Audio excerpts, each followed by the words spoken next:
ஒரு வழியா நம்ம ஊருக்கு நேத்து நைட்டு ஒரு 1:30 போல மழை வந்துச்சுங்க. விட்டு விட்டு பேஞ்சுட்டே இருந்துச்சு. அப்பயும் அந்த மழையோட அளவெல்லாம் நம்மளுக்கு தெரியாது. பெரியவங்க தான் ஓரளவு மழை இருக்கும் அப்படின்னு சொல்லியிருந்தாங்க.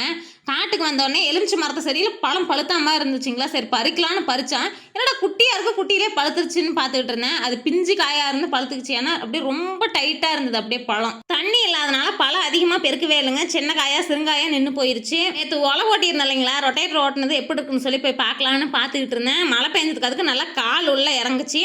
நம்ம நீர் ஆப்பிள் மரத்துல வந்து 1, 2 காய் இப்பதான் பூ பிடிச்சு காய் வந்து இப்பதான் காய் பெருசாயிட்டு இருக்குது. நம்ம இனிமே தினைக்கும் பறிச்சு சாப்பிடலாம்னு சொல்லி நினச்சிட்டு இருந்தேன். என்ன பண்ணுறது, ஆசை அதிகமாக இருக்குது. தினைக்கும் எங்கே கிடைக்கும், அதுக்குன்னு சீசன் இருக்கு இல்லைங்களா.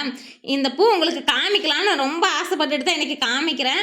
அரளிப்பூ செடி வந்து ரோடு சைடில் போகிறப்ப கொத்து கொத்தம் நிறையா இருக்கும். ஆனால் என்னடா நம்ம ஆசையாக வாங்கிட்டு வந்து ஒரே ஒரு செடி வச்சோம், இன்னும் பூ வரலையேன்னு கவலையாக இருந்தேன். இன்றைக்கி ஒரு 5, 6 பூ வந்ததுங்களா, சாமிக்கு பறிச்சிக்கிட்டோம். மனோரஞ்சித பூ செடியில் மரம் சாஞ்சிருந்தோம், இன்னும் பூ வந்துக்கிட்டு தாங்க இருக்குது. ஓகே ஃப்ரெண்ட்ஸ், ஈவினிங் பார்க்கலாம். பாய்.